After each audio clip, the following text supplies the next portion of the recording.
And welcome in, everybody, to another episode of the High Low Sports Podcast. We appreciate you joining us live here on Wednesday, or if you're listening to us even afterwards, we appreciate you tuning into. It is the first week. NFL football is back. Not football as a whole, but NFL football is officially back. We've gone through week one. We got a whole lot to talk about today. It is DJ, joined as always by my co-host Kelsey. And Kelsey, week one is in the books. We have some overreactions. We have some underreactions. We have some shoulder shrugs. We got a lot of that. College football, we got some overreactions, some underreactions, and some glaring uh-ohs, and a few other things we got to touch on as well too. It was a busy week in sports, more than we expected even. Yeah, a few less shoulder shrugs for the college football weekend and a few more uh-ohs from week 2 of college football. But week 1 of the NFL, obviously, overreaction Monday. Tuesday, well, I guess we could call it overreaction Tuesday comes around, and then everybody overreacts, panics on the waiver wires for your fantasy teams. And then on Wednesday, we get to reap all the benefits for all those people panicking. That was me today. I got to reap all the benefits from everybody panicking over somebody's not great week because there's a questionable moment because they wanted to get one of their new superstars involved. I got to reap the benefits and pick up some nice players this week. So very good for me. Sucks for them because they overreacted. They're gonna be mad when I'm in the playoffs and they're not. But no, it was a fun first week back for the NFL. A fun week 2 for the college football. And we're also getting down to the nitty gritty of the MLB playoffs here as we're getting into that stretch where it's either make or break. I mean, one series can absolutely take you out of it or put you back in the playoffs. And there's a couple teams that will have to deal with just that. As of the time of this recording, the only team that is clinched is the Dodgers right now as well too. So there's only one clinch with a little bit of moving parts everywhere else. But we're gonna get to that a little bit later. We're gonna start off with the tip-off. The tip-off, of course, brought to you by our good friends over at Dr. Squatch, one of the best soap brands out there. Go and click the link in our bio. Check in there today. Smell like a man. Feel like a champion. Get all the wonderful soap scents and smells without the harsh chemicals on your skin. And you know what?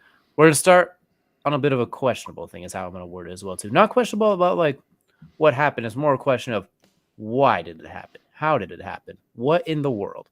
We're going to talk about Brett Favre right now. If anyone hasn't heard, he has been involved in what is called, and I quote, a Mississippi welfare scandal, where it looks like he was previously known for pushing millions in welfare money to pay for a volleyball facility at his daughter's school. That is what the report now is. And his alma mater as well. Exactly. And they've shown some text between him saying like, hey, there's no way the media will know what this is for, that I've got it. No, you'll be just fine. And sure enough, here we are as well too. So I'm going to go ahead and start with my first reaction. I'm going to toss it to you as well too. My first reaction is, honestly, VCR lower third, that summarizes it pretty perfectly. Brett Favre is the worst texter of all time. Every time he texts something bad happens, it feels like as well, too. Whether it's this or going back to his days with the Jets and everything in between. His texting needs to be revoked. He needs to be on a simple 2007 Walmart phone that only allows you to make calls. Because anytime he texts, something bad seems to happen right now. But in all seriousness, this might be one of the more underratedly egregious things when you really look at it as well, too. Not only did you take...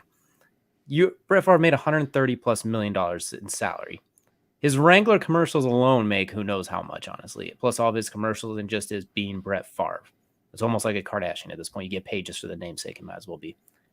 And you took $5 million in welfare from that usually goes to more of the poorest people that you will find in that state as well, too. And you can correct me if I'm wrong, but I think Mississippi is in the bottom 5 of poorest states in the country, too. Bottom. It is the worst. So that makes it even worse. You were stealing from the poorest of the poor to build a volleyball stadium at your alma mater, when A, you've made more than enough to do it, B, why? You did it to look philanthropic, however you want to word that word. Philanthropic, whatever you want to word it. I don't have $5 million words. My point is, that is how egregious it looks. You were literally stealing from the poorest of the poor people for a volleyball stadium. I imagine if like a Randy Moss or a T.O. were guys that they always talked about their character, quote unquote, did something like this, they would immediately get kicked out of the Hall of Fame. Whereas with Brett Favre, you almost got to wonder at this point, how long does this stick? Does he even face I don't want to say jail time, but jail time, anything like that? Like, is there going to be a repercussion besides like, darn you, scold and flick on the wrist at this point? So I'm done with my rant. I'll let you go take over because I can tell you got some things to say too. But this is heinous to me and one of the more, and should be categorized as such. Yeah, so I'm just going to go off of the what I have in front of me from NBC News. Basically, newly released text messages. These text messages were brought into the case by the hang on, let me find her name real fast. Her last name is New, and it's actually her people that brought this in to the court filings. And it's between. It's just silly. Okay, so first of all, Mississippi, to your point about being the poorest state in the country, over almost 200,000 children live currently below the poverty line in the state of Mississippi. All right, that's first and foremost. Secondly, this NBC News reported that the FBI has questioned Favre in the matter, but there's no indication Favre is the target of their criminal investigation because there's not sure how much is actually known. Now, this was updated as of 3 hours ago, so this is a pretty up-to-date one. These text messages were first reported by Mississippi Today, came to light through the court filings in the civil case. But this is part of the largest public spending scandal in the state of Mississippi's history. The state auditor uncovered $77 million in misspent welfare funds in February of 2020. So there's actually 38 defendants in on this case, not just Brett Favre, but he is just the biggest profile of all of them. So it's worth mentioning that he is not the only one that's involved in this, but he is still involved. And so the filings are against this one particular, Brett Favre. The text messages are with Brett Favre, John Davis, who is the head of Mississippi's DHS, and Nancy New, whose charity was actually the one getting millions of dollars in grants from the state agency. So there's a whole lot to this. But it was for a volleyball facility that is at the University of Southern Mississippi, which, again, Southern Mississippi doesn't need any help in affording those. They have plenty of alma mater that could easily afford that by themselves. Brett Favre, you mentioned his Wrangler commercials. Comes out, Brett Favre paid that New would pay Brett Favre $1.1 million in state funds directly, and he would do a few radio ads for advertising. So he's already paid back the $1.1 million, but he hasn't paid back interest. So there's that aspect to this as well. But I mean, look, okay. Legal proceedings aside, you're exactly right. If this were anybody else with a little more questionable history past, like Chris Carter, even Randy Moss, you mentioned, some of these, let's say T.O. I'll say T.O. If this is T.O. and he did this in Alex City, Alabama, kicked out of the Hall of Fame in no time would be an understatement. But it's Brett Favre, right? You know, he's the Wrangler gentleman. He's the Southern guy who couldn't do no wrong, even though he's done so much wrong. Plenty of wrong, yeah. He's having a good old time out there. He's like a grown kid playing the sport we all love in his jeans and whatnot. He just playing a park. Well, he does plenty of other things that I don't want to be around him while he's doing. Don't tell that to the assistant, over back in New York or anybody in Minnesota or anything that he left behind, because that's Lord will tell you. Don't tell it to Aaron Rodgers either. Aaron Rodgers will tell you stories. Or the Packers in general too. Like, I'm not coming back. I'm coming. Like, even though that's a very small thing on the list too, it piles up at this point. Like, you got a nice little mountain. It'll take 4 hours to unload through this. Yeah, it's weird. I mean, honestly, I can't. I don't know. I honestly don't know how to describe how I feel about this. This is just really weird, and I hate it for the state of Mississippi in a lot of ways, because this is just another spot on a record that Mississippi doesn't need to deal with. Like, Mississippi's already had enough issues as a state dealing with their welfare system, dealing with being able to pay anybody anything. You've had enough governmental issues over the last little bit. Like, this is just one more thing, and of course, it's to Mississippi's quote-unquote hero in Brett Favre, and that's just goes to show you can't trust your hero set for anything. Unless it's to throw me a pair of Wranglers, in which case maybe he throws them and hits me in the face. I don't know. I don't know the way he likes to throw it. He might accidentally cause you a little bit of whiplash as well, too. But especially if he bumps into a ball, he might accidentally crack a jawbone or something. But I don't know. This is all it is all very weird because of the text messages, because of who he's involved with in the text messages. It's like Nancy New has already pleaded guilty along with her son. So they're just trying to bring everybody down at this point in time with them, and these text messages with Brett Favre kind of prove that they're trying to bring him down. Now, again, he's already paid the money back, so I don't know how that plays into all of this. But yeah, this is just kind of a disgrace on top of a disgrace, all around. Just put the money aside, put the legal things aside. This is just, what are you doing, dude? Your name is Brett freaking Favre. You could literally you could just walk into any place in Mississippi and they will write the check for you. You don't have to do anything. You just be like, hey, my name is Brett Favre. I'd like to advertise your place.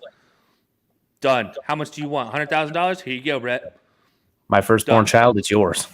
Yeah, can I get an arm hair? Maybe I can grow another version of you, Brett Favre. I'll give you $300,000 for the arm hair alone. Like that's what the state of Mississippi would do for Brett Favre if he just offered advertisement for him. And like this is just it's a disgrace in a lot of things. And yeah, it's for a volleyball court of all things, so it's a gymnasium. You already have a freaking gymnasium at USM that you already play volleyball on. You don't need a brand new one. You just got a brand new basketball court. Just double up on that. That's what every other freaking school does in the world.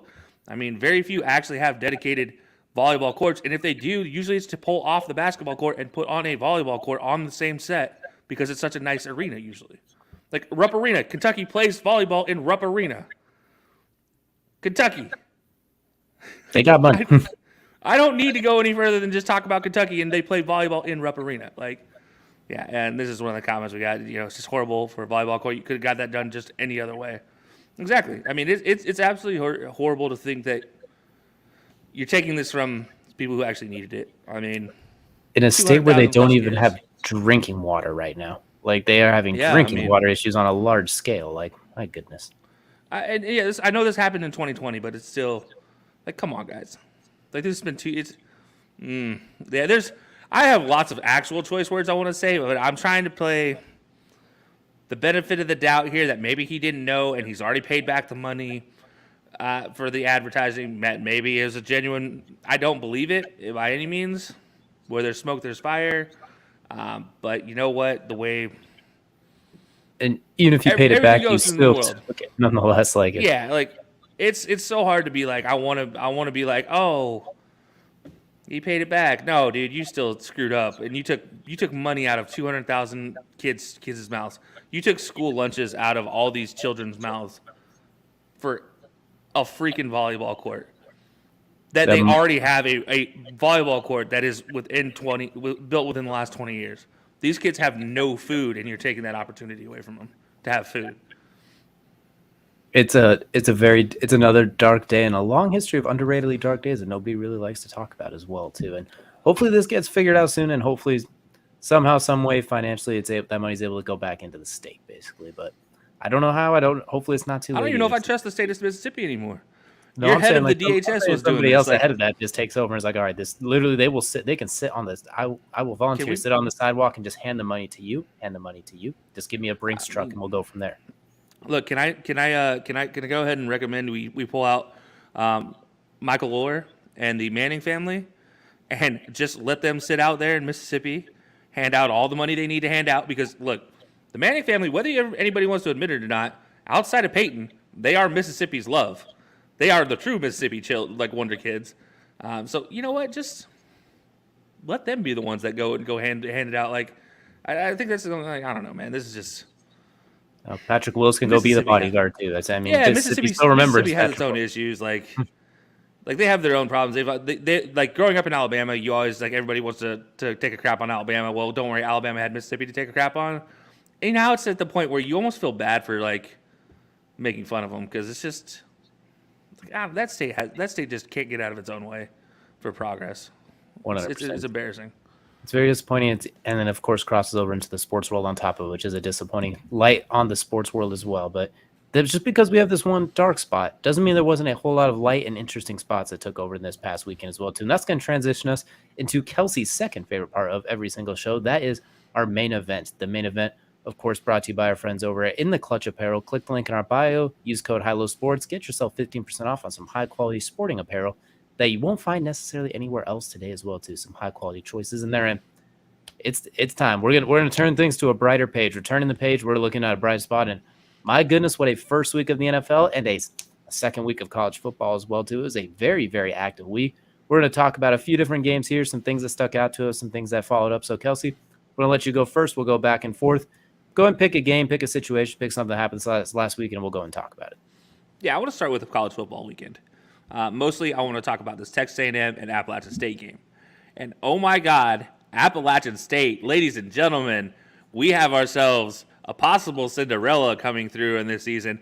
Now a Sun Belt Conference member, played two really good games so far, and they're 1-1.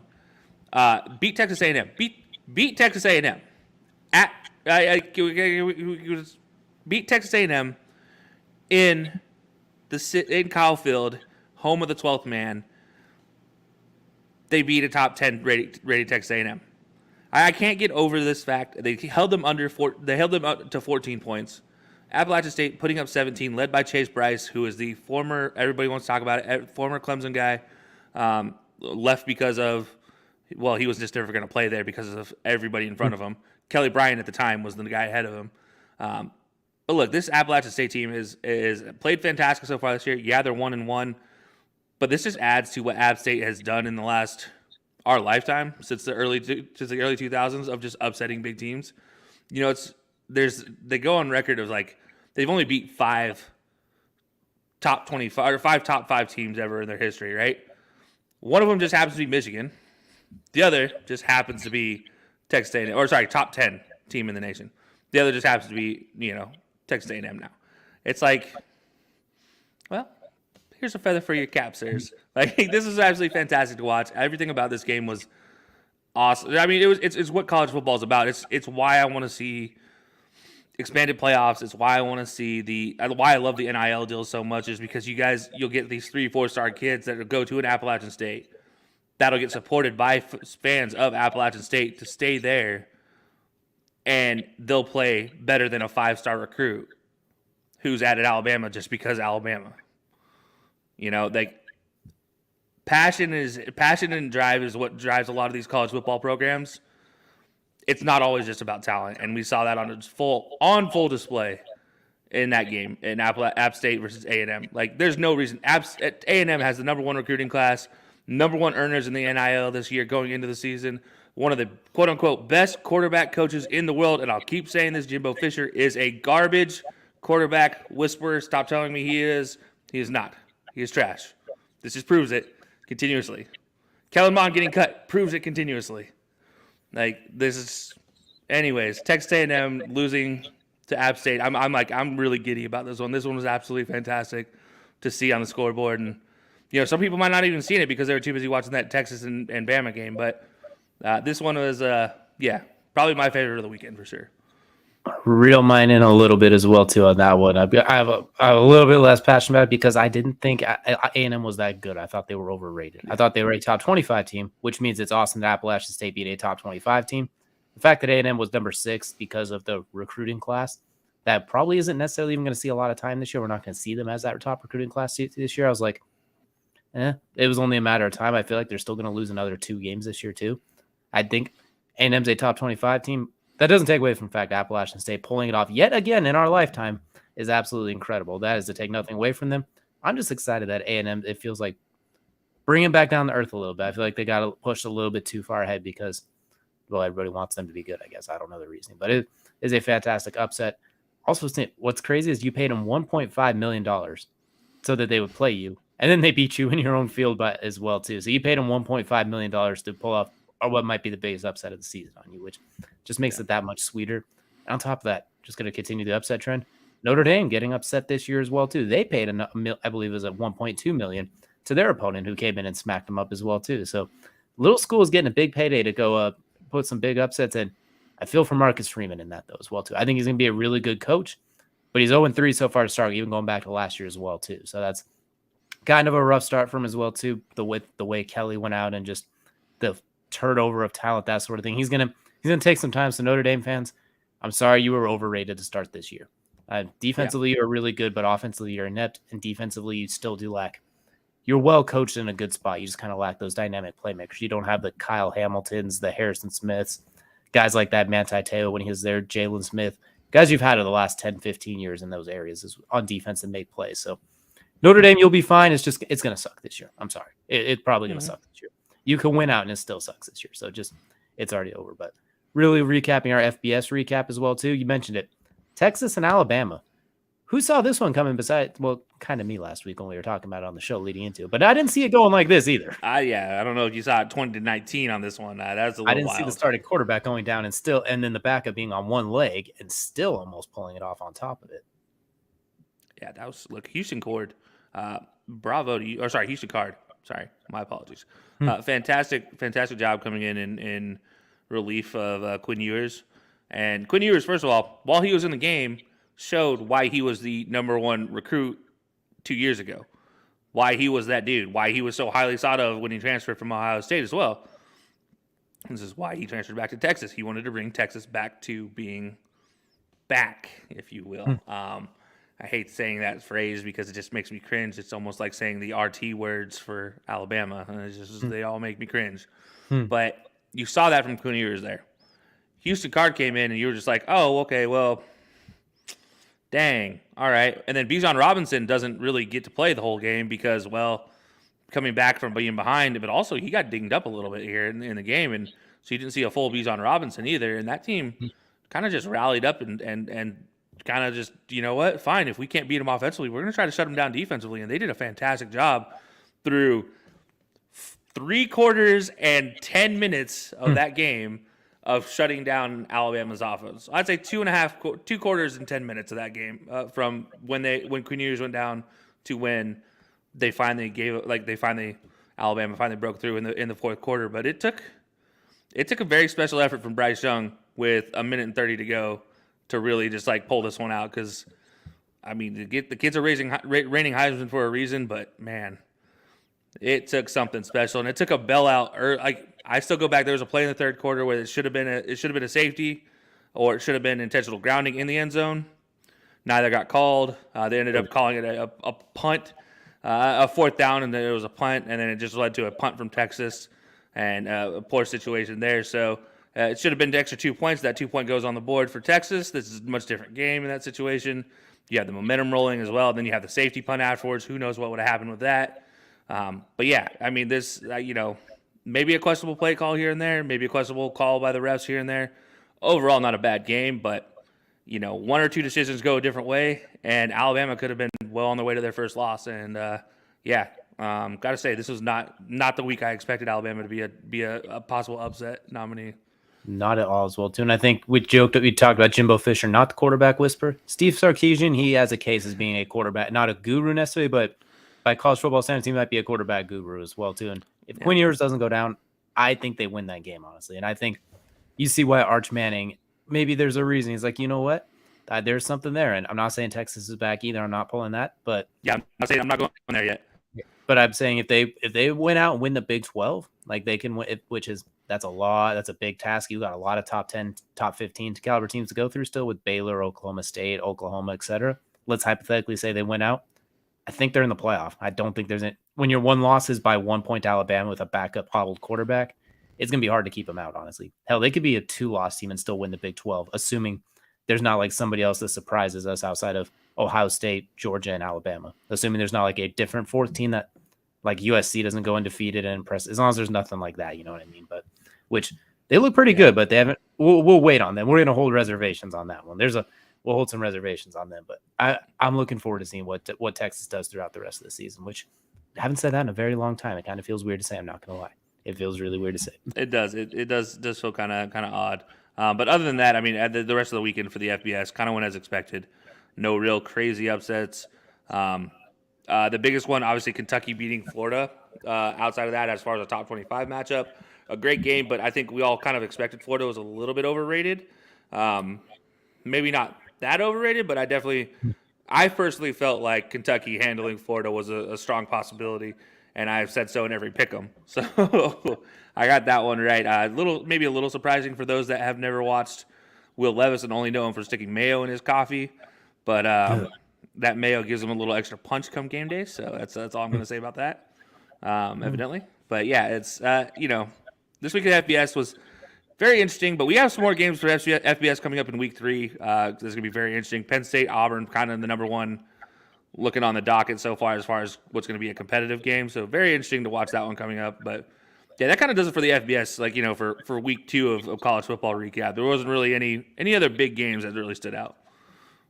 Not at all as well, too. It feels like, as you mentioned, Florida, a little overrated. It's Anthony Richardson, save us, or we die, basically. It's what can you do to save us on a week-by-week basis as well, too. And eventually, it's really difficult to do that every week, unless you want to stick Kyle Pitts back there or something like that as well, too. If he wants to come back to college, he's young enough, he can get away with it. But maybe moving on now. Back out there.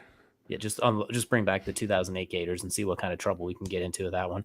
But moving on now to the NFL. Now we're going to move on to the first week of the NFL season. It obviously started with the Thursday night game, the Bills taking on the Rams.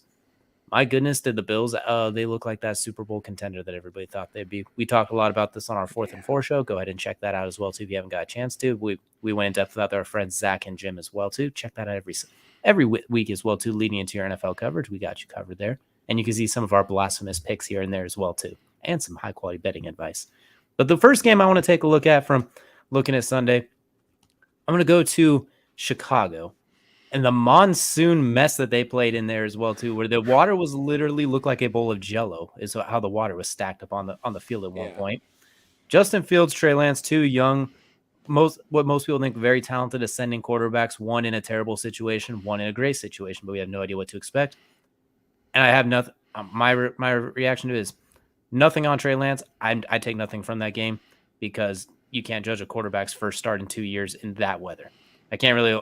And you're missing George Kittle, you lose your running back. Nothing against Trey Lance, not going to hold it against him. What I am going to do, though, is use those same conditions to prop up what Justin Fields pulled off in that second half.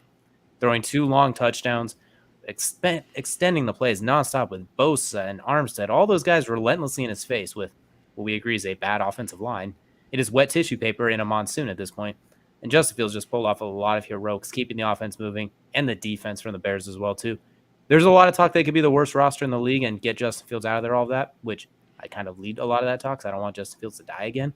But their coaching staff with those second half adjustments was fantastic, what they did in the second half. The defense eliminated the 49ers, basically. Their offense was virtually eliminated, minus a few plays here or there. Getting Justin Fields with his heroics, making some plays, just calling some on-schedule things, make it a little bit easier, rolling him out, giving him some spots. So kudos to the Bears' adjustments at halftime, and Justin Fields just being an absolute playmaker. Honestly, remind me a lot of Donovan McNabb, how he used to play back in the day, too, with not a whole lot of weapons, just do whatever you can to make a play for somebody. Think of Don McNabb without Andy Reid, basically, or even Brian Westbrook. Yeah. That's pretty much what he reminded me of there as well, too. So that was quite a fun game between 2 young quarterbacks in the absolute worst weather ever. It's not a trajectory either way moving forward for either one of them, but it was great to see the Bears coach some life into them, which we haven't seen in the last couple of years, and see Justin Fields able to play with a little bit of life. After last year, it seemed like it was Matt Nagy's goal to get him destroyed as fast as possible. That's what it felt like with some of those coaching decisions, especially that Browns game, but I digress. Yeah. No, let's just be honest. This was a much better showing than that Browns game. But yeah, I honestly don't know what to take from this game because I do also want to be like, but Trey, you also started in a monsoon game last year and did pretty okay. Or was that Jimmy? Jimmy started. That was Jimmy. Yeah. Okay, because that was the game he missed because of injury after his run of 3 starts. So I digress. Anyways, so Trey Lance still, you're supposed to be more mobile. You were drafted ahead of this guy. Supposed to be better than this guy. Which everybody in this thing disagreed with that thoroughly. Everybody in this conversation disagreed with that, but you're supposed to be better than this guy. And he just went and just said, you know what? Hey, watch what I can do. I don't care if it's a monsoon. I don't care if I can penguin slide my way 30 fucking yards after winning this game. I'm going to do it. I'm going to win. That's all it was. That was just Justin Fields saying, I'm going to win. That's all this game was. Especially that second half. I don't care that Trey Lance didn't have all his weapons. That's a BS excuse when you look at what's on the sideline for the Bears. Like, position by position, the Bears are at a deficit except for one, and that is the quarterback position. And that is because Justin Fields just doesn't care and he just wants to win. Now, I'm just talking offensively wise. Now, if you compare that offense to the defense, they lose every position battle except for the quarterback battle. That's it. That's the only one they'd win.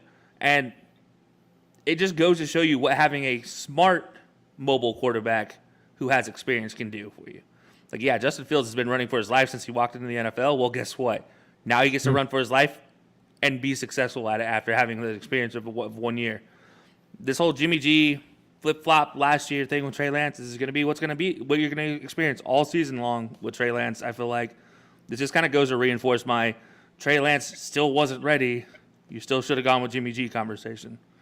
I just don't think you can. If you give credit to Justin Fields, you have to take credit away from Trey Lance in the same way because they do a lot of similar things physically.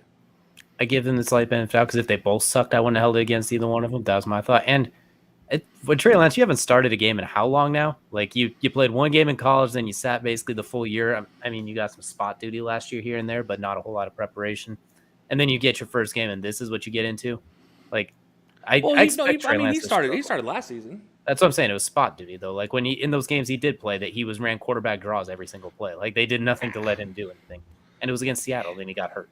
Either way, my point is this is why in our predictions I said San Francisco is going to be competitive, but they're going to lose some games because Trey Lance he needs some time to get out there and learn. I mean, very few quarterbacks just walk in and immediately like Andrew Luckett or Justin Herbert or something like that and just strap the team on their back and start rolling. Very few go to a Super Bowl like Joe Burrow and Tom Brady and those guys out of the gate, especially on bad teams. But Trey Lance, he's on a good team that's ready to win now. He gives them something Jimmy doesn't with some of those ridiculous plays he can make. The on-schedule plays, Shannon's going to have to work that. They did sign Marlon Mack to replace Elijah Mitchell. I think that's going to be a really, really good fit if they give him some burn. I think that's going to Marlon Mack's being underrated back, and I think he's going to keep them on. I think he's going to complement him really well, too. So, also, quit running quarterback draws every play, Kyle Shannon. Like, they called so many quarterback draws in that game. Like, you're going to get Trey hurt at this point. But yeah. I will say this, though, and this is something that just will forever bother me. While you gave really good points for why we expect Trey Lance to not do well, why we expect Trey Lance to not do well, and that's because we're rational human beings who aren't like considering the fact like who are sitting here considering the fact that you just replaced a guy who got you to the NFC Championship game by being on time with a guy who has not had experience in 2.5 years. Mm-hmm. And yet here's the problem. Everybody in that Niners organization, every Niners fan, every NFL pundit, everybody who is a talking head on TV all has the same exact story about these 49ers with Trey Lance. Nope, they didn't drop a step. They didn't lose anything by putting Trey Lance in there. They're going to be just as good as they were last year.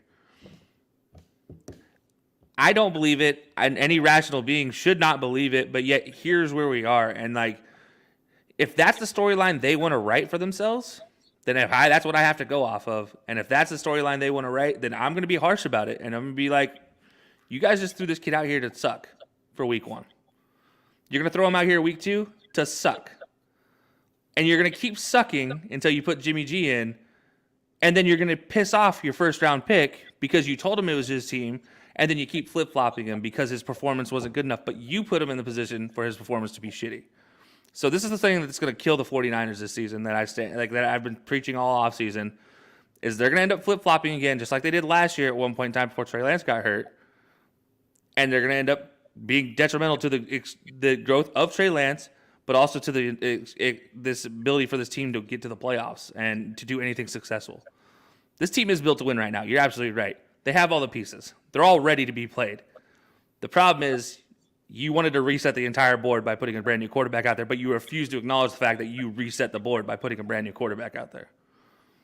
So I'll also say too, Patrick Mahomes. I know I talked about those other guys. Patrick Mahomes ruined this for everybody too, where you could sit 1 year with all this talent and come in and take the world by storm. That was an unfair comparison. I don't expect Trey Lance to do that. What you want to see is each game a little bit of steady growth. That's what you kind of have to accept right now. If you expect him to jump right in and take over, that's an unfair expectation, as you said too. If he does that, that's great. That is awesome. If he's able to, but that's unheard of.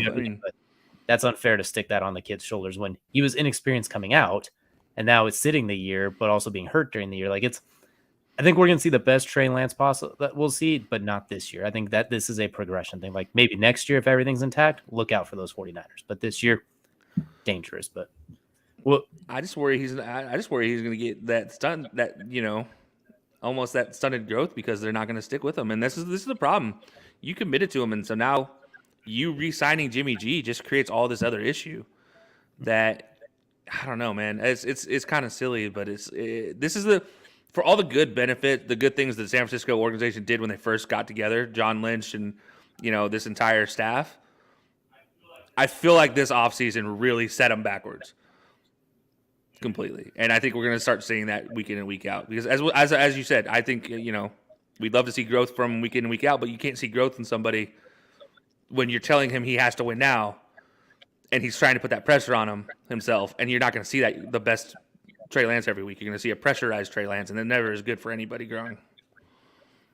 definitely have to see. Luckily for them, the division did not start off on fire, so maybe they won't be too far behind after this one. But that'll be our first game. You know what, Kelsey? Go ahead and pick a game from this last week that you want to talk about as well too. What's one that stuck out to you? I mean, I kind of want to go low-hanging fruit and go Bengals Steelers, but I'm going to avoid that one because that was just ugly. That all around ugly. I'm going to avoid the Panthers Browns as well because that was just. I mean, we all kind of expected that to be the case. I'm really looking at this Eagles Lions game. Yes, the Eagles won. Yes, they pulled it out. They should have blew them out. You're exactly right. They should have blown out the Lions. But look at the dog in the fight in the Lions right now. Or I guess I should say the lion in the fight right now because they put on an absolute clinic on how not to get beaten down and stay down. Because they should have easily lost it. Like, they should have just folded, gone home by halftime, and just said, you know what, I'm done. But they just kept clawing their way. And again, this Lions team keeps proving that they're not far away from being competently good. And I say competently good because you can still be competently bad, and like the 49ers, they're competent, but they're bad. The Lions right now, they're competent. Again, they're bad. Not great, but they're not far away from being good. They have the fight in there. They have the grit. They have the determination. And yes, if you've watched any of the Hard Knocks, I did just use their line of grit and determination. 100%. I believe in what they're preaching here. I drank the Kool-Aid, so I do think the Lions aren't far away. But I think this game was pretty impressive considering we all have the Eagles pretty highly rated. So I think this is a game that just kind of shows what the Lions could be if they actually put their keep this up through all 17 weeks. The thing, I'll keep mine pretty quick too, because this game there's a couple things that stuck out to me. First one is I'm gonna start defensively. That secondary, those corners, like what we expected. I know James Bradbury had the pick 6, but you kind of let them rally back on you after you had a big lead. That's kind of where you want your secondary to kind of protect that. I know it's prevent. I know it's just a lot of don't give it up in a single play, but you still let them get way back into the game too much. With that kind of secondary, once it gets a little bit close, I had high expectations of them just saying, nope, putting the lock on, throwing away the keys. That's the end of this right now. So I'm not concerned about the defense because it's week 1. We're not trying not to overreact here, but do have some question marks if that secondary is not, the defense as a whole might not be quite where we had them elevated to. It's obviously week 1. They obviously were blowing them out early, so I'm not putting too much into that. Just something I'm keeping an eye out for. The other thing is, you really couldn't throw the ball to Devontae Smith at all. Like, I know you got A.J. Brown and you wanted to get him involved. I understand that, but it looked like they went out of their way to avoid throwing Devontae Smith the ball. I could be wrong. Maybe just the way the game plan was, maybe the way the Lions were playing defense, but just my one time of viewing through it as well too, it almost felt like he was just out there doing cardio. It felt like Odell with the Browns in some weeks as well too, just with even fewer. He had 1 or 2 targets, if even that. It felt more like 1 target. It felt like, you know what, we're playing Lions. We're just going to showcase our new toy A.J. Brown and show we made a great decision, and it worked. I mean, A.J. Brown had a heck of a game, but I think long-term success, they can't do that sort of thing. If that makes sense. They need both of those guys to cook. So they're both number 1 caliber receivers, in my opinion. And I think now that you've established A.J. Brown, this should be all right, Devontae Smith, get ready, because now you're going to start going against those number 2 and 3 corners, and good luck those number 2 and 3 corners. I could be biased because I'm really high on Devontae Smith, and I think this is his chance to shine if Jalen Hurts will look his way. And I think that's just the big question, is if he will look his way. But those are the 2 things I kind of took out of that game too. And that offensive line for the Eagles, still mauling, still deadly. Yeah, and I want to actually talk fantasy for just a second with this game, fantasy implications, because you mentioned A.J. Brown and his huge game. I also want to mention DeAndre Swift in his huge game. 181 total all-purpose yards. All right, he absolutely fantastic. He has 1 touchdown on the ground, just missed out on his 2nd touchdown in the air. I think he got knocked out at the 2 or something like that. But the big part here is Jamal Williams, his backup, 11 rushes, 28 yards, 2 touchdowns there. So if you're looking at somebody fantasy-wise, DeAndre Swift has a lot of boom potential in yardage, but you might miss out on those touchdowns with Jamal Williams going forward. And and on the flip side of things, if you look at Philadelphia, I mean, name a guy on there that ran the ball for Philadelphia and they scored a touchdown. Yes. Miles Sanders, Jalen Hurts, Kenneth Gainwell, and Boston Scott all scored touchdowns for the Eagles. And fantasy-wise, I don't know who to pick because I have 2 of the guys for the Eagles running back core that I'm just I'm not going to start either one of you because I don't know who's actually going to be the guy that gets the touches because you just don't know. It seems like it's Miles Sanders, Jalen Hurts be the most likely, but then you get in the red zone and they're like, all right, we're going to throw Boston Scott out there for this series, or we're going to throw Boss got out there for one, then Gainwell for the other, and you're just like, I don't know. I don't know what's happening here. But so fantasy-wise, like this game, fantastic if you're DeAndre Swift or A.J. Brown owner. But going forward, not going to be fantastic if you're a running back owner for DeAndre Swift or a Philadelphia Eagle running back at this point. Absolutely as well, too. And you know what? Speaking of fantasy, this next game I'm going to talk about has some interesting fantasy implications as well, too, because I'm going to go to the Giants and the Titans. And who saw that coming, right? I mean, not in our pickups. I sure didn't see it. I did not think the Titans. First of all, I'm going to start. I have a list for this one, so we're going to go quick. Saquon Barkley, I hope he's back. I hope he stays healthy because that was an electric performance. 194 total yards, 2-point conversion, absolutely electric. Number 2, Brian Dabble. Can we give him a little round of applause too? Just for nothing else, for the balls he showed going for 2 like that as well too. Number 3, Nathaniel Hackett. See number 2. That's what you do when he did that with Daniel Jones as his quarterback, where you had a $250 million quarterback. And you let the clock drip down and kick a second longest field goal in history. Not going to get into that, but I'm pairing 2 games into 1. Number 3, the Titans. Boy, that was kind of ugly. Not going to lie. That was really ugly. Derrick Henry, they basically said, you're not going to beat us. And they did. You know what? They didn't. They are really missing the A.J. Browns, the Julios, the Corey Davises, those receivers they've let walk. And then the last one, I'm just going to keep mine really quick as well, too, just along that same path as well, too. Are the Giants for real? I don't know, but it was really good for them to kind of see a win and show some fight. They might. I picked them to have the first pick in the draft this year. I did not think they had a lot of winnable games. You know what? They might have just played themselves. I think just even getting this win alone, I think that kind of proves like maybe they're not the worst team in the league after all because of the way they played and the way they showed it too. Just the way they played in addition to getting that dub. So biggest thing is Saquon Barkley. Those who drafted him, like I wanted to draft him, but he was gone by the time I got to him. You got it right this year. The people who took him top 3 the last couple of years, you were wrong. But those who got him at the back end of the first round, you got it right this year. Pause. Wait for the email notification that he's been placed on the IR list. Nope, never mind. You're good. So far, no IR list for Saquon yet. What's this though? He had to go up a pant size because his quads grew bigger. Well, good luck, everybody else. Yeah, no. So this game was this is crazy. I remember we were sitting here in the living room watching it, and it's just like we were watching another game and just like hoping it would switch over to the Giants-Titans game so we could see what would happen. And finally get on NFL Plus, and so you can only listen to audio on NFL Plus live games if it's not a premiere. And so we have that playing, and it's like, no, they didn't just no way the Giants just went for 2 here. Like you got to be kidding me. So after watching the highlights. First of all, Daniel Jones, 17 of 21 for the game. I got to give him credit where credit's due there. 4 incompletions. One of those was a pick. Not really your fault on the pick, to be honest with you. Kind of bounced. But you know what? Wow. Sterling Shepard, where have you been, my guy? Welcome. More touchdowns than the receivers did all of last year. Yeah, welcome to playing football. 2 receptions, 71 yards, and a touchdown. Saquon, I mean, I don't – this is the thing that scares me with Saquon year after year after year. This is why I never want to pick him in fantasies because he always has like fantastic week, injury.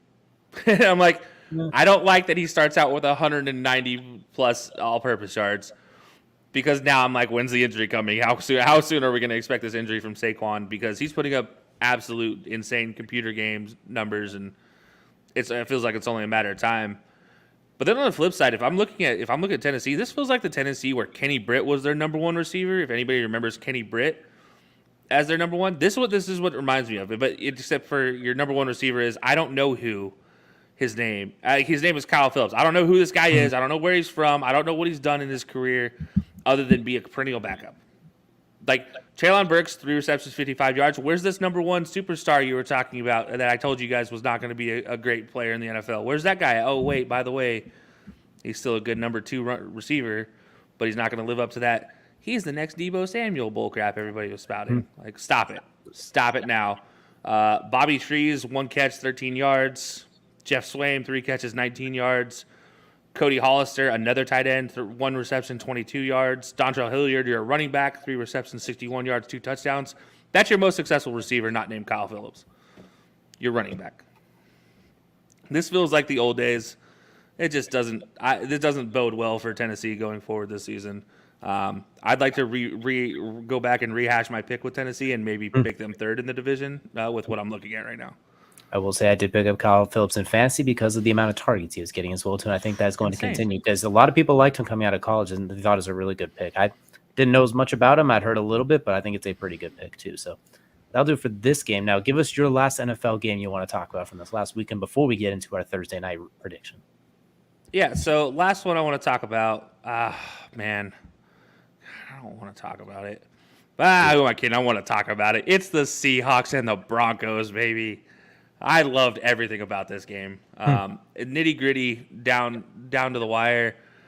Played it as happily as I could have imagined for both my fantasy team wise with Javonte, but also for my desire to see Russell Wilson lose. And it worked out perfectly. I could have asked for more. The only thing I could have asked for was to see Noah Fant get himself in the end zone. That would have been really cool. Didn't get that luxury. But you know what?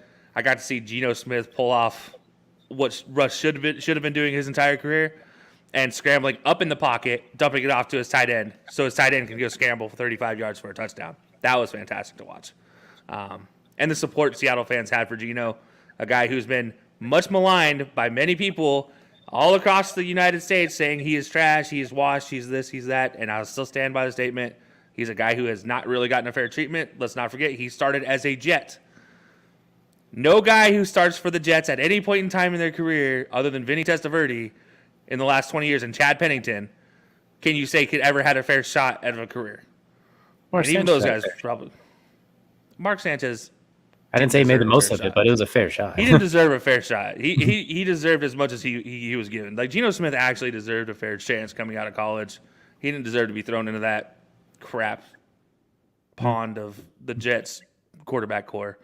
So, you take that away, like you take away the Jets years, the guy, I mean, you gotta kind of wish well for the guy. So, I'm still a Drew Lock lover, as far as like, I think he could be a fantastic quarterback, but if we see a lot more of that Geno Smith that played on Monday night, I'm actually kind of excited about my picks for the Seahawks this year. All right. Interesting. Okay. The things that stuck out to me were, I already kind of joked about it last one, but Nathaniel Hackett, what are you doing, my guy? Like, I know it's your first time as a head coach, but like, they showed the thing. I saw it on Twitter. Peyton Manning during the Manning cast called 62 timeouts doing this before the Seahawks called their one at the end of that third down play. So between that, in 30 seconds, Peyton Manning called 62 timeouts. It's like, if you want to run down the clock, that is fine. Call that timeout. Go out there with a play to go for it. That way, if you don't get it, there's less time. That you had 3 timeouts, so I get it if you want to do that, but you don't want to give him too much time. But to waste all that time, then go kick that super long field goal, just what's the point of having Russell Wilson at that point? What's the point if you're not going to give him a chance in that moment? Let him have that moment back in Seattle to either get it and be the hero or to screw it up on his own terms. Putting in it, Brandon McManus has a big leg. We all respect that. We all know he can hit from 64, but you're asking him to do something that only Justin Tucker has done really. It'd be has accomplished where no one's even that. It'd be the second longest field goal ever. And I think it's 8 of 69 or something like that all time in 63+ yard field goals. Like, the numbers you're asking for are kind of ridiculous on a 4th and 5 when you just picked up like 8 yards when you threw it behind the line to Javonte Williams. You have all those weapons. You gave Russ all that money. Give him a chance to go for it. You're supposed to be an offensive minded head coach. Cook something up. You don't need that much. Imagine if you get that first down and Brandon McManus gets to kick a 58-yard field goal.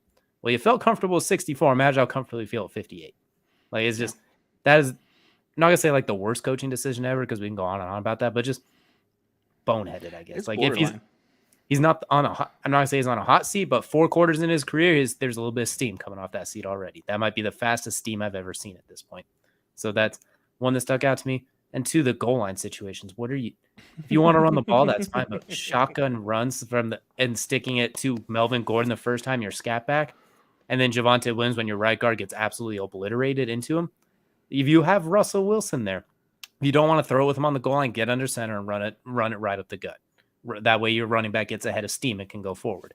You want to roll Russell out, that's fine. Like a shotgun inside zone and a shotgun halfback draw. And just, I think the Broncos are a little bit better than they're going to get credit for, considering they just lost and only scored 16 points because they did move up and down the field pretty much at will otherwise. Problem is after Jamal Adams got injured, though. After Jamal Adams got injured. I mean, Jamal Adams, the ball bounces off his face. Throwing at him is just... No, that's fair. That's fair. I'm saying the ball's... Russell Wilson had some rough moments. I mean, he had a couple that should have been picked, like the Quandre Diggs. Not saying they were perfect. I'm saying as far as their ability to still be explosive and on time. Jerry Jeudy had a 100-yard game. I thought he was going to struggle with Russ. I'm glad to see that. Kind of fluky how it happened. Not Jerry Jeudy's fault. My point is they showed the ability to randomly be explosive. So that is a good sign as well, too. And I think they'll be okay. The problem is their division. The Chargers looked absolutely incredible. The Raiders played the Chargers, unfortunately for them, so we'd have no idea what to expect, really. And they had a weird game plan of force it to Devonta Adams every play. And then the Chiefs look like the best team in football, not named the Bills. And they, you know what, they might even have looked better than the Bills. So, like, that's the downside for the Broncos. You got to deal with that. And defensively, a little shaky. They had their moments. I mean, you held the team to 17 points. You can't really complain. But it felt like when the going was serious, they clamped down in the second and third quarter for the most part. But there's some moments there it's like, oh, and then Justin Simmons has now hurt your all-pro caliber safety. So it's Broncos country. I'm not saying you're no longer riding, but it's a turbulent ride right now. So I hope you're ready. You might be walking right now. Like this is you might have jumped You'll off feel the more horse and let it comfortable. breathe. You'll be more comfortable taking the bus right now at this point than riding. So there's a lot to see still. It's week one. Try not to overreact, but I agree with you. As a good for Seattle fans, and we'll see what they have moving forward. But this takes us now into our Thursday night. Well, hold on. I have to ask you a question. You got one more? First. Okay. All right. I gotta ask this question. Can we finally not blame the offensive coordinator for throwing the ball on the goal line for the Seattle Seahawks? Can we finally say that it's Russell Wilson that is the cursed being on the goal line in Seattle? Like I never faulted them for throwing it. I complained about what the pattern they called. You threw a slant to your fourth receiver. No. Yeah. Well, that's just it. Like he chose to throw it to that receiver. Like he had other options that were actually fair, but.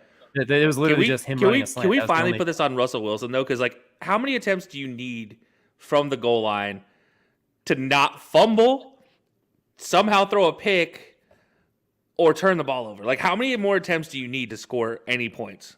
Because I don't know if I can give Russell any more attempts at this point in time. He had 3 attempts at the goal line, 2 fumbles, and a turnover on downs. I'm not going to hold him at fault for the fumbles because he can't really do anything about somebody else fumbling. I'm questioning why you called those particular run plays. If you want to run the ball, stick him under center and let them do it that way. If you're running a read option RPO, you're stupid. If you want to just roll Russell Wilson out, that makes sense. But he has the option to change plays. He has the option to change the run. And he should have. And that's attack. part of why he's at fault That's why he's still at fault for the Super Bowl one, too. And the fact that they called a slant against man coverage again with their 4th receiver, not the 6'5" Chris Williams guy who we never heard from again, who had 100 yards in that game. So I digress, though. But no, yes, I agree. Russell Wilson on the 1-yard line is cursed. It's not even when it's not his fault. It's just his existence is unfortunately cursed right there. Whether he does anything or not. Time to stop giving him a break on this one. Like you have to. Like, it's time to go back into the retro cards and be like, okay, Russ, you're at fault for this as well. Like we can't just let this one be on the play call. Hall of Fame quarterback, but it's gotten a lot of breaks. It feels like as well too in certain areas as well too. And if you say anything negative, still in the Hall of Fame though. Hall of Fame resume. Yeah. Led the league in touchdown passes. Has done. I'm just saying he was much better as a game manager than this quote unquote superstar quarterback he's trying to make himself out to be. He was a superstar when he was at his best is when he didn't have to throw bombs away every single time. That was when it was just a nice luxury because he had such a pretty deep ball, but when it wasn't the entire part of the offense. But we'll see. There's still plenty of time left. I mean, we saw 16 weeks ago. Maybe Denver flips it around and they still end up winning 10, 11 games. We'll have to wait and see. It's going to be tough in that division. But speaking of that division, we got our Thursday night game coming up here as well too. The Chargers and the Chiefs. If you are familiar, we do like to have a nice little pick in between our dogs that you could catch on our social medias. But right now, we're going to make our quick predictions well too. Kelsey, I'll let you go first. Who do you got in this game? And give me a rough idea for a final score. You know, preseason, I picked the Chargers to win this game. And it was going to be a close game. It was going to be a shootout. But, man, after watching the Chiefs in week 1, it's hard to say I'm not going to change my mind. But I'm not. I'm going to stick with the Chargers in this one. I'm going to say the Chargers are going to win this game. I do think it's going to be a shootout. I mean, I'm looking at something crazy like 38-35 type of a shootout. Chargers pulling this one off. We've seen the kickers already come into play. Harrison Butker is not going to be kicking for the Chiefs. It might even be Justin Reed again going forward because of that injury to Harrison Butker's plant leg. So that's a big issue for extra points, for for any sort of field goals, for kickoffs, all of that as well. So I do think the Chargers have an advantage, have a leg up, if you will, in that facet of the game. So give me the Chargers. I'm going to go 38-35 in this one. Okay, I like it. I'm concerned with Keenan Allen being out, J.C. Jackson being doubtful. I think the Chargers, because of the injury bug, they're going to take a little bit longer to get rolling, like we both anticipate them to do. So I think this is a game that's primed for the Chiefs to take it. So I'm going to go with the Chiefs I'm going to go 27-21. I think it's a little bit lower scoring. I think the Chargers try to play a little bit of keep away. I think they do run the ball pretty well. That we saw 3 tight ends score for the Chargers last week, and none of those all-star receivers are running back. So I think we see a little more conservative and a fullback. Touche, exactly. Yeah. So everybody but the guys we drafted in fantasy, basically. So I see them being a very conservative offense, but give me the Chiefs 27-21. Mahomes continues to have an explosive start, and they somehow deal with that pass rush of Khalil Mack and Joey Bosa. So it should be, I look forward to this game. They started off with a bang. Good for you, Amazon, with this first Thursday night game. So that will do. Now for the main event, that's going to take us into Kelsey's favorite part of every show. That is Crunch Time, brought to you by Run Your Pool. Go ahead and, if you click the link in our bio, you'll be able to jump in some pools. Some of them have already started. Some of them are already kind of well underway, but it's not too late to create one of your own. Finished. A few of them are almost finished as well, too. Some of these week 1 upsets threw a lot of people for tailspin. So, Kelsey, Crunch Time, tell me what you got. We're going in an MLB playoff race. It's that time of the year. I mentioned it in the leadoff. You're looking at some really competitive matchups. As you mentioned, the only team as of right now of recording that has clinched a playoff berth is the LA Dodgers at 98-43. They are the only team. They have clinched the NL West, and that's it. But beyond that, you have the Mets and the St. Louis Cardinals both in the pole position for the East and the Central divisions respectively. Sitting in the NL wildcard spots, you have Atlanta, Philadelphia, and San Diego. But San Diego is a game and a half ahead of Milwaukee, and a whole lot of games ahead of San Francisco. So that's not even really much of a worry right now. But man, this AL is insane right now. The AL, you have Houston in the West, leading the West right now. Yankees right now in pole position for the Eastern Division, and then Cleveland in charge of the Central. And really, outside of Houston, it's up for grabs for everybody else. Toronto, with a good series this weekend and a good series to kick off next week, could easily supplant the Yankees as the number 1 team in the East. And then you have Tampa Bay playing Toronto, who's also a wild card team. And then Seattle as a third wild card team, all right now 80-62, or in Tampa's case, 79-62. You have Baltimore there with an outside chance to get in. The White Sox and Cleveland face off in a head-to-head this weekend, and that could determine whether the White Sox take the division. They're currently 3 games behind of the Guardians. And then right behind them is Minnesota, sitting there 4.5 games back. And depending on how they do against Kansas City, and then to close out the season against Cleveland, they could get into the Central Division. So very fun to watch right now. You have a whole lot of who could be, who couldn't be, depending on how these series shake out. If somebody makes a run, you could have a completely different division winner. And so it's going to be fun. So DJ, that leads me to, who do you think makes it? Who do you think kind of falls out of this one? Do you think there's going to be a surprise that falls out, or do you think there's going to be a team that sticks in it?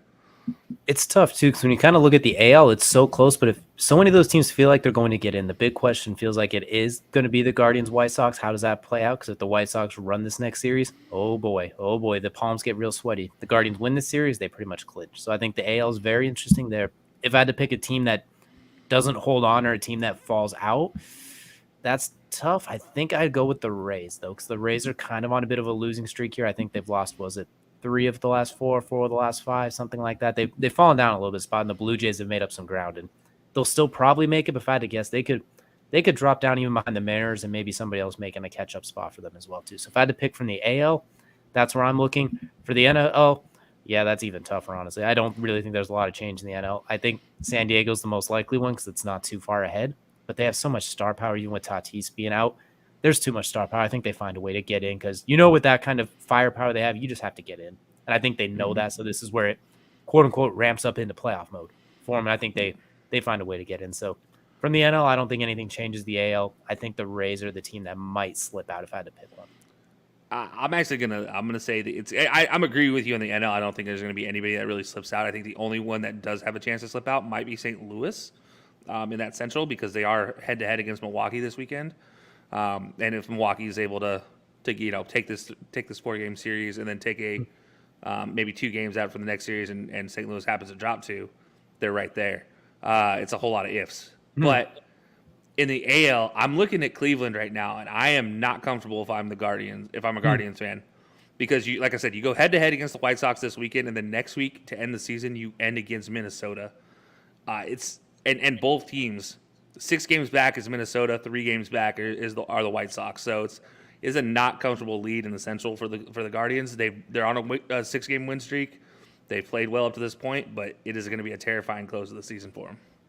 As I'm wearing the hat, they definitely got to win. They at least got to. They got to be close in that White Sox series. That they just can't let it get closer. I agree. They can't let it get close. But that will do it for us today. We appreciate you all joining us. It has been a wonderful time of the year as the NFL season is back. College football is in full force. We will see you all next week.